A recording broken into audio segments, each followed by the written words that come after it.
नमस्कार, आप देख रहे हैं जन टीवी में प्रीति शर्मा आपके साथ। खबरों को विस्तार से भी जानेंगे, लेकिन शुरुआत करते हैं हेडलाइंस के साथ।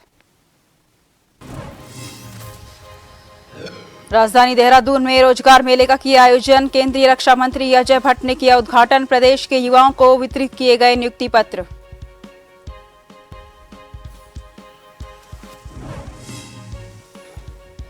मणिपुर मामले में केंद्रीय मंत्री अजय भट्ट ने देहरादून में दिया बयान। कहा, केंद्र बड़ा एक्शन करने की तैयारी में, जल्द ही आएंगे सकारात्मक परिणाम।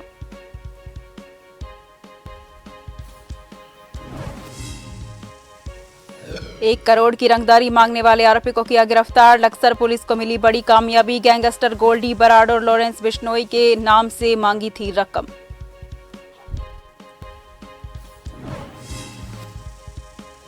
केदारनाथ में प्रपोज वीडियो के मामले के बाद गर्भगृह की फोटो हुई वायरल। इस पर समिति के पूर्व अध्यक्ष गोदियाल ने कसा तंज। कहा, रसूखदार ले जाते हैं कैमरा।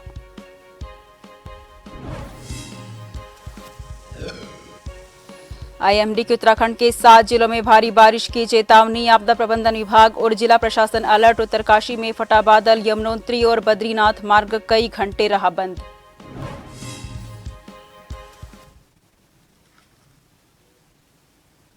उत्तराखंड सरकार दिसंबर माह में ग्लोबल इन्वेस्टर समिट करने जा रही है, जिसकी तैयारियां अब शुरू हो चुकी हैं। सचिव उद्योग विनय शंकर पांडे ने ये जानकारी देते हुए बताया कि पुष्कर सिंह धामी के निर्देशों पर इन्वेस्टर समिट की तैयारियां शुरू हो चुकी हैं और इन्वेस्टर समिट अच्छा हो, सफल हो, अधिक से अधिक इसमें निवेश रहे और उससे भी बढ़कर रोजगार का ज्यादा से ज्यादा सृजन हो। इस मंशा के साथ समिट की तैयारियां चल रही हैं।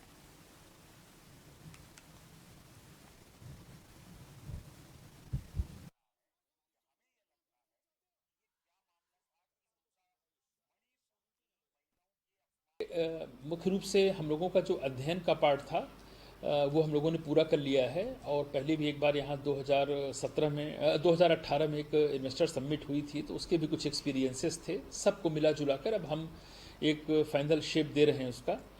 आप भली भांति जानते हैं कि इसमें हम लोग अपने देश के कुछ बड़े हिस्सों में, चाहे वो मेट्रो सिटी मुंबई हो,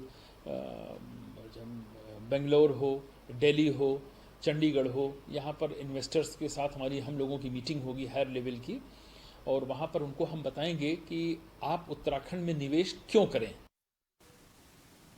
गढ़वाल कमिश्नर विनय शंकर पांडे ने केदारनाथ का दौरा किया, जहां पर केदारनाथ पुनरुत्थान और सौंदर्यीकरण के लिए तमाम निर्माण कार्य चल रहे हैं, जिसका गढ़वाल कमिश्नर ने बारीकी से निरीक्षण किया। गढ़वाल कमिश्नर ने बताया कि केदारनाथ में चल रहे तमाम प्रोजेक्ट्स के निर्माण कार्य का बारीकी से निरीक्षण किया गया। इस दौरान रुद्रप्रयाग के डीएम भी साथ में मौजूद रहे, क्योंकि ये प्रधानमंत्री नरेंद्र मोदी का ड्रीम प्रोजेक्ट है। इसलिए केदारनाथ के निर्माण कार्य में किसी तरीके की कोई कोताही ना हो और कार्य में जो कमी है उसे कैसे पूरा किया जाए, इसके दिशा निर्देश दिए गए ताकि समय से कार्य पूरा हो सके। As a divisional commissioner Garhwal, Kedarnath ji का आज हम लोगों ने भ्रमण किया है और वहाँ पर साथ में डीएम रुद्रप्रयाग भी मेरे थे। और चूंकि अभी कुछ दिन पहले ही डीएम टिहरी भी रुद्रप्रयाग से आए हैं, तो उनको भी मैं साथ ले गया था ताकि उनके अनुभवों का लाभ भी नए डीएम को मिले। हम लोगों ने करीब 2-2.5 घंटे वहाँ व्यतीत किए और जो प्रोजेक्ट्स चल रहे हैं उन सारे प्रोजेक्ट्स को हम लोगों ने बहुत ही ध्यान से देखा। कहाँ पर भी कुछ कमियां रह गई हैं, कैसे उसको और हम लोग गतिशील बना सकते हैं, क्योंकि आपको पता है कि माननीय प्रधानमंत्री जी का ये बहुत ही महत्वपूर्ण प्रोजेक्ट है, ड्रीम प्रोजेक्ट है। प्रदेश सरकार भी पूरे ताकत से लगी हुई है इस प्रोजेक्ट को समय से पूरा करने के लिए। राजधानी देहरादून के हाथीबढ़ कला स्थित सर्वे ऑडिटोरियम में रोजगार मेले का आयोजन किया गया। बता दें कि रोजगार मेले के इस कार्यक्रम में केंद्रीय रक्षा मंत्री अजय भट्ट, टिहरी सांसद वाला केंद्रीय रक्षा राज्य मंत्री अजय भट्ट, टिहरी सांसद माला राज्य लक्ष्मी शाह, कैबिनेट मंत्री प्रेमचंद्र अग्रवाल समेत कैबिनेट मंत्री धन सिंह रावत और तमाम विभागीय अधिकारियों ने शिरकत की। बता दें कि देश के प्रधानमंत्री नरेंद्र मोदी ने देश के युवाओं को 10 लाख नौकरियां देने का वायदा किया था। इसी कड़ी में प्रधानमंत्री नरेंद्र मोदी के इस आह्वान पर देश भर में 70,000 से ज्यादा युवाओं को नियुक्ति पत्र वितरित किए गए, जिसमें LIC, एम्स जैसी अलग अलग संस्थाओं में प्रदेश के 50 से ज्यादा युवाओं को नियुक्ति पत्र वितरित किए गए। दिन माननीय प्रधानमंत्री जी ने कहा था कि हम 10 लाख लोगों को रोजगार देंगे। कितनी पारदर्शिता है, आज हम लगभग 5 लाख के करीब पहुंच गए हैं इतनी जल्दी। 22 नवंबर को पिछली बार पहले दिन हमने इसकी शुरुआत की थी। आज ये हमारा 7वां चक्र है। मैं समझता हूँ दिसंबर तक हम पूरी तरह से या जनवरी तक हम पूरी तरह से 10 लाख लोगों को रोजगार दे देंगे। मणिपुर में हो रही हिंसा के मामले में घिरी केंद्र सरकार अब मणिपुर में कुछ बड़ा एक्शन करने की तैयारी में है। इस मामले में विपक्ष के सवालों पर केंद्रीय रक्षा राज्य मंत्री अजय भट्ट का बयान सामने आया है। उन्होंने कहा है कि मणिपुर से जो वीडियो वायरल हो रही है उससे केंद्र सरकार दुखी है और केंद्र सरकार इस क्रम पर नजर बनाए हुए है। केंद्रीय रक्षा राज्य मंत्री अजय भट्ट ने कहा है कि मणिपुर मामले में जल्द ही सकारात्मक परिणाम आने वाले हैं। मणिपुर के बारे में बहुत सारी बातें आ गई हैं, दुखद घटना है, हम सब दुखी हैं और निश्चित ही उसके सकारात्मक परिणाम आने वाले हैं। उत्तरकाशी में स्वास्थ्य सचिव डॉक्टर आर राजेश कुमार ने जिले के अपने एक दिवसीय दौरे पर जहां उन्होंने जिला अस्पताल और सामुदायिक स्वास्थ्य केंद्र चिन्याली सोड का निरीक्षण किया और साथ ही मनेरी गांव में चौपाल आयोजित कर ग्रामीणों से क्षेत्र के विकास से जुड़े मसलों और जन समस्याओं पर चर्चा की। उन्होंने प्राथमिक स्वास्थ्य केंद्र में मरीजों से भेंट कर उनका हालचाल जाना, साथ ही डॉक्टरों के द्वारा उपचार की स्थिति की भी पड़ताल की और साथ ही निःशुल्क जांच परामर्श सुविधा और जांच रिपोर्ट आने वाले समय के बारे में भी जानकारी ली।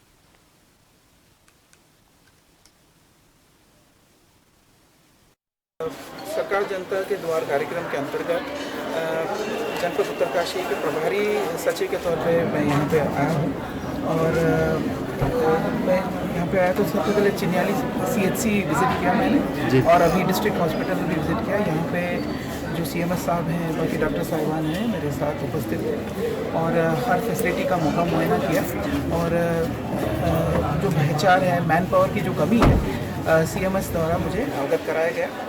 सर्जन की भी कमी बताई गई और डर्मेटोलॉजिस्ट की कमी बताई गई। इनको मैं कोशिश करूँगा कि जल्द से जल्द यहाँ पे डिस्ट्रिक्ट हॉस्पिटल में सर्जन और डर्मेटोलॉजिस्ट की मैं पोस्टिंग करता हूँ। बाकी सभी यहाँ पे स्थिति संतोषजनक है। मौका मुआयना मैंने किया, CT मशीन भी चेक किया, कर्मचारियों से के साथ भी इंटरेक्ट किया। डायलिसिस मशीन जो हंस फाउंडेशन के माध्यम से हम लोग चला रहे हैं और हंस फाउंडेशन और सरकार मिलकर निःशुल्क सुविधा दे रही है जनता को, उसका भी मैंने मौका मुआयना किया। चंपावत विधायक और प्रदेश के मुख्यमंत्री पुष्कर सिंह धामी द्वारा नर्सरी के विकास के लिए कई घोषणा की गई हैं, जिसके अंतर्गत जिला मुख्यालय के पास मुडियानी में स्थित उद्योग विभाग की नर्सरी को विकसित किया जा रहा है। जिलाधिकारी नरेंद्र सिंह भंडारी द्वारा मुडियानी नर्सरी के विकास के लिए निर्देश दिए गए हैं, जिसके तहत नर्सरी में 2200 पौधे सेब के, 266 पौधे कीवी के, 175 क्राफ्टेड अखरोट के, 50 पौधे चेरी के, 50 पौधे सेब की प्रजाति के लगाए गए हैं। इसके अलावा सेब और कीवी की नर्सरी भी तैयार की गई है, जिसमें 10,000 पौधे सेब के हैं, जिन्हें जनवरी में किसानों को उगाने के लिए दिया जाएगा। साथ ही वहीं इस कार्यक्रम के तहत चंपावत डिग्री कॉलेज के विद्यार्थियों द्वारा नर्सरी का भ्रमण किया गया और वहां उत्पादित विभिन्न फल पौधों के बारे में जानकारी ली गई। इस भ्रमण में महाविद्यालय के विभिन्न विषयों पर शोध कर रहे शोधार्थी भी शामिल रहे। चंपावत का चारों विकास खंडों में पुष्प उत्पादन, सब्जी उत्पादन, फल उत्पादन को बढ़ावा दिया जा रहा है। यानी आज का जो भ्रमण है ये हमारे राजकीय स्नातकोत्तर महाविद्यालय चंपावत के बच्चे, हमारे जो गुरुजी हैं, डॉक्टर साहब और मैडम हैं, आप लोगों की देखरेख में करीब 25 बच्चों का ये शैक्षणिक भ्रमण कराया गया। ये बहुत ही अच्छा प्रयास है। और अभी कुछ दिन पूर्व हमारे प्राचार्य जी से बात हुई थी तो उन्होंने कहा था कि हम अपना भ्रमण कराएंगे। तो इसी तरह का भ्रमण और इंटर कॉलेज का भी कुछ दिन पूर्व सिफ्टी इंटर कॉलेज के बच्चों द्वारा भ्रमण किया गया था। तो अभी पॉलिटेक्निक के प्रधानाचार्य जी से बात, यानी हमारे जो प्रभारी हैं विनोद कुमार जी, ये तो रहेंगे। हम तो समय पर हम बीच में हम आते रहते देखते रहते हैं। तो ये जो प्रयास है जिलाधिकारी महोदय का निर्देशन, ये निश्चित ही एक इनके स्वरोजगार के उत्तम साधन के रूप में विकसित होगा और ये अच्छा प्रयास रहेगा। मैं यहाँ मुडियानी में रखा हूँ। ये जगह बहुत ही अच्छी है। यहाँ के हमने बहुत सी चीज़ें देखी, हमने बहुत से नए पौधे जाने, हमें यहाँ के बहुत सी चीज़ें जानिए, हमने जैसे हमने यहाँ कीवी का पेड़ देखा, हमें कीवी का पेड़ इससे पहले नहीं देखा था हमने कहीं। यहाँ आए हमने यहाँ कीवी का पेड़ देखा और भी बहुत सी चीज़ें देखी। हमें बहुत सी चीज़ें बताई गई यहाँ कि क्या क्या सही हैं, कौन से मौसम में क्या उगाते हैं। रुड़की में बीएसएम कॉलेज के सैकड़ों कर्मचारियों ने गंग नहर कोतवाली में इकट्ठा होकर कॉलेज के ही अध्यापक के खिलाफ प्रदर्शन कर मुकदमा दर्ज कराने की बात कही है। कर्मचारियों का कहना है कि कॉलेज परिसर में ही उनके साथ अभद्रता की गई है। इस तरह की अभद्रता कतई बर्दाश्त नहीं की जाएगी और इसी के विरोध में सभी लोग गंग नहर कोतवाली पहुंचे और जो लोग कॉलेज प्रबंधन को बदनाम करने का काम कर रहे हैं, ऐसे लोगों पर भी कार्रवाई होनी बहुत जरूरी है।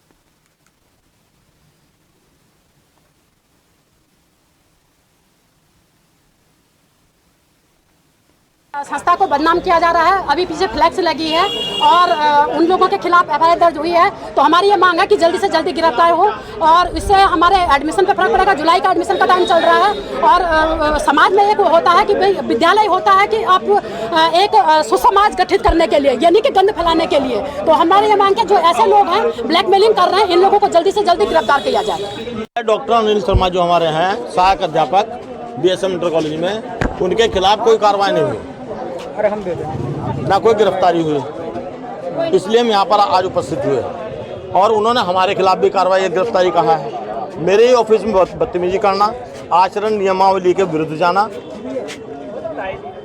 उसके लिए हमने जो है यहाँ के इंस्पेक्टर साहब हैं उनसे हम प्रार्थना करने के लिए आए थे कि आप हमारे उस पर जो है तवज्जो दें, ध्यान दें। लक्सर कोतवाली पुलिस ने गैंगस्टर गोल्डी बराड़ और लॉरेंस बिश्नोई के नाम से 1 करोड़ की रंगदारी मांगने वाले शातिर आरोपी को गिरफ्तार किया है।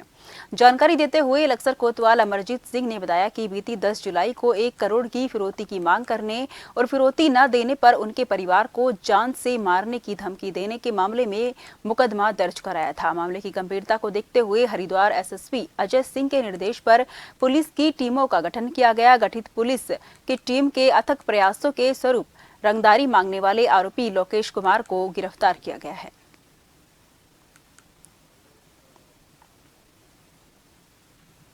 खबरों का सिलसिला जारी रहेगा। फिलहाल लेते हैं छोटा सा ब्रेक।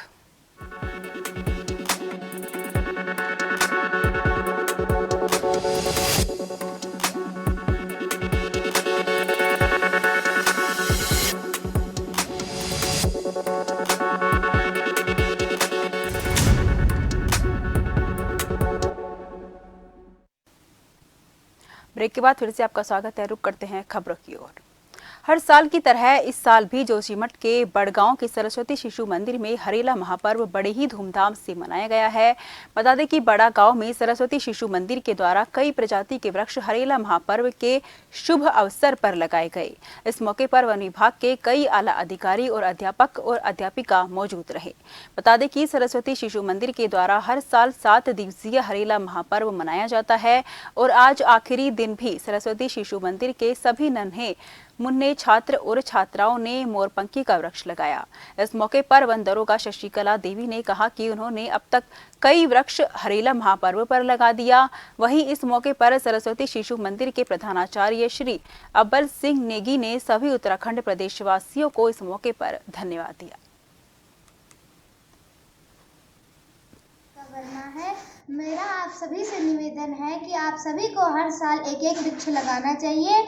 अगर आप वृक्ष नहीं लगाएंगे तथा उनको हर साल काटते जाएंगे तो आपको ठीक से ऑक्सीजन नहीं मिल पाएगी, क्योंकि जो हम ये पृथ्वी पर जी रहे हैं ये हम इन प्यारे वृक्षों की वजह से ही जी रहे हैं। अगर आप वृक्ष लगाएंगे तो आपको ताज़ी ताज़ी हवाएं मिल सकेगी।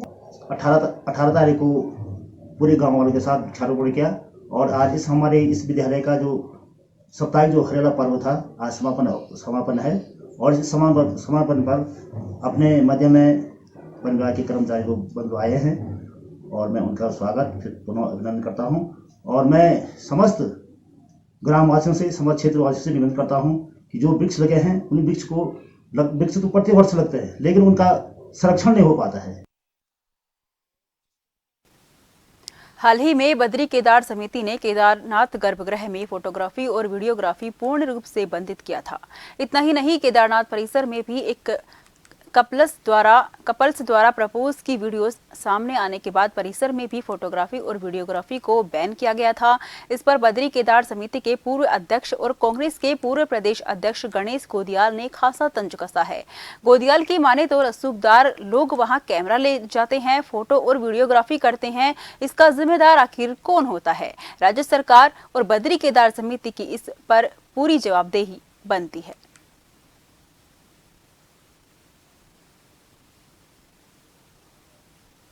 के आदेश की लगातार अवहेलना हो रही है। बड़े पहुंच वाले लोग सीधा कैमरे लेके वहां पहुंच जा रहे हैं। कौन लोग इसके लिए जवाबदेह होंगे? सरकार ने इसका अभी तक संज्ञान नहीं लिया है। इस बात को अभी 24 घंटे होने जा रहे हैं, लेकिन अब तक ऐसी कोई बात सामने नहीं आई है कि सरकार ने इसका संज्ञान लिया हो और किसी पर कोई कार्रवाई की बात हुई हो।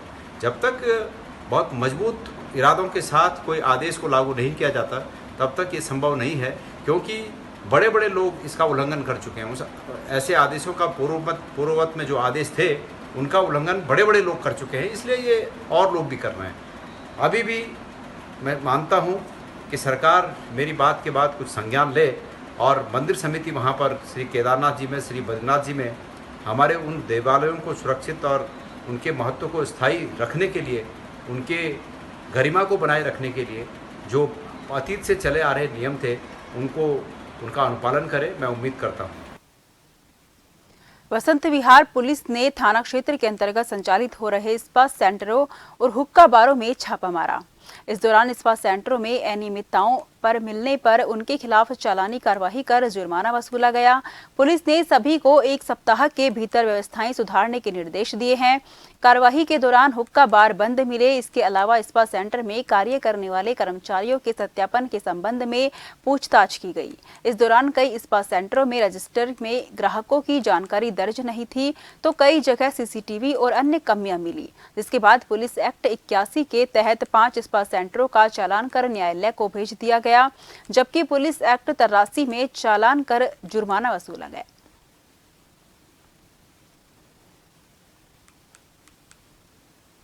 देखिए, पुलिस की जो हम लोग लगातार कार्रवाई इसमें करते हैं कि जो स्पा सेंटर्स वगैरह जहां पर अनियमितताएं होती हैं, इनकी लगातार चेकिंग की जा रही है। इसी क्रम में कल जो है थाना वसंत विहार क्षेत्रांतर्गत भी जो है वसंत विहार की टीम द्वारा स्पा सेंटर्स की चेकिंग की गई। जो नॉर्म्स हैं, जैसे सीसीटीवी कैमरे और उनके रजिस्टर जो है, कर्मचारियों का वेरिफिकेशन इत्यादि को लेकर के जानकारी प्राप्त की गई, और जिनके द्वारा जो है नियमों का पालन नहीं किया जा रहा था, उनके खिलाफ जो है चालान किए गए हैं। लगभग 28 चालान इसमें थाने द्वारा किए गए। खबर कोटद्वार से है, जहां मुस्लिम लड़का हिंदू लड़की के साथ एक होटल के कमरे में देख हिंदू संगठन के लोगों ने उसे पकड़ लिया और लड़के की जमकर पिटाई कर दी। दोनों एक होटल के कमरे में थे। इसी दौरान हिंदू संगठन के लोग होटल में पहुंचे और दोनों को एक साथ देखकर आग बबूला हो गए। लड़के को पीटते हुए कोटद्वार कोतवाली ले गए। पुलिस ने मामले का संज्ञान लेते हुए दोनों के परिजनों को बुलाया, जिसके बाद लड़की को उसके घर भेज दिया गया। मामला बाजार चौकी के नजीबाबाद रोड नारायण होटल का है। जानकारी के अनुसार लड़का मुस्लिम और लड़की हिंदू बताई जा रही है। लड़का पहले से ही शादीशुदा है।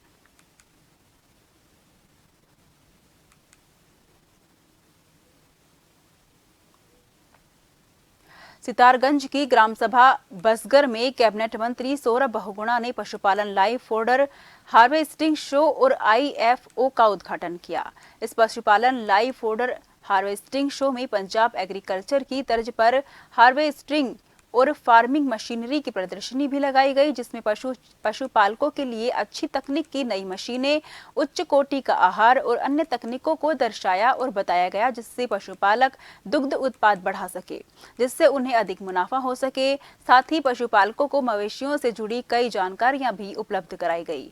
बता दें कि हार्वेस्टिंग शो में पंजाब, नैनीताल, चंपावत, अल्मोड़ा और अन्य कई स्थानों से पशुपालक और किसान पहुंचे।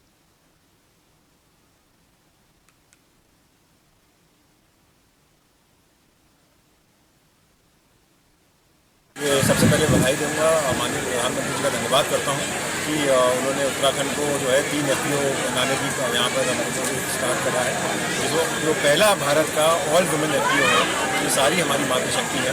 350 महिलाओं का ये FPO बना है और इसमें सरकार की एक सोच है कि जो हम साइलेज बनाते हैं और साइलेज पशुपालकों को देते हैं वो FPO के माध्यम से हम खरीदेंगे, यही अपनी फसल को खुद यहाँ पर काटेंगे, उसको साइलेज में कन्वर्ट करेंगे और आंचल जो हमारा ब्रांड है सरकार का वो इनसे वो साइलेज खरीदेगा और पशुपालकों को देगा। कोशिश है हमारी मातृशक्ति को आत्मनिर्भर बनाने की और जो हमारे किसान हैं उनको डायरेक्ट बेनिफिट पहुँचाने की।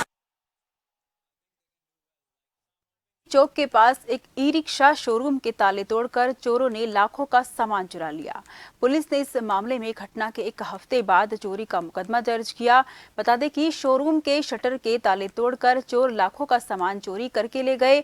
चोरी हुए सामान में battery, charger, controller, drum axle सहित अन्य ई-रिक्शा से संबंधित सामान शामिल हैं। जाते हुए चोरों ने शोरूम के अंदर और बाहर लगे CCTV कैमरे भी तोड़ दिए।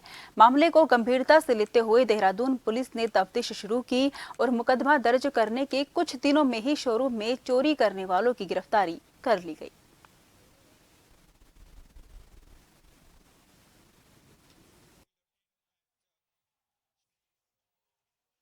ये थाना पटेल नगर में एक वादी द्वारा कंप्लेंट दी गई थी कि उनकी जो दुकान है RR मोटर्स में उसमें से कुछ ई-रिक्शा की बैटरी और चार्जर चोरी कर लिए गए थे। इस संबंध में मुकदमा पंजीकृत किया गया था और इसके पश्चात जो है थाना पटेल नगर की टीम द्वारा इसमें लगातार प्रयास किए जा रहे थे और प्रयास से जो है 2 व्यक्तियों को इसमें अभियुक्तों को गिरफ्तार किया गया है, जिनके पास से लगभग 20 बैटरीज और चार्जर जो है रिकवर किए गए हैं, जो कि चोरी से संबंधित है और 2 लोगों की इसमें अरेस्टिंग की गई।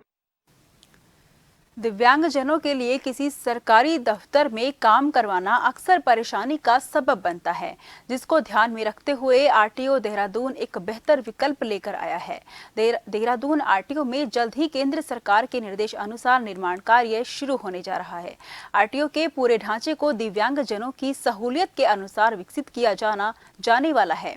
खासतौर पर दिव्यांग लोगों के लिए अलग से काउंटर और लिफ्ट जैसी मूलभूत सुविधाएं RTO दफ्तर में उपलब्ध कराई जाएंगी।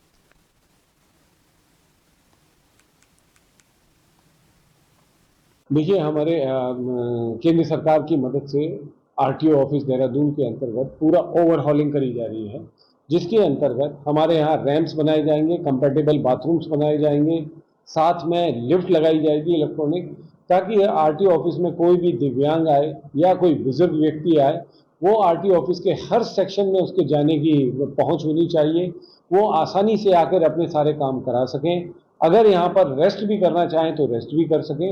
इन सब चीज़ों के लिए हमारा इस महीने से कार्य शुरू हो रहा है और पूरे RTO ऑफिस में कंस्ट्रक्शन का कार्य शुरू होकर हमारी उम्मीद ये है कि 1 जनवरी 2024 तक हमारा RTO ऑफिस न सिर्फ दिव्यांगों के लिए कंफर्टेबल होगा, बल्कि बुजुर्ग व्यक्तियों के लिए भी कंफर्टेबल होगा।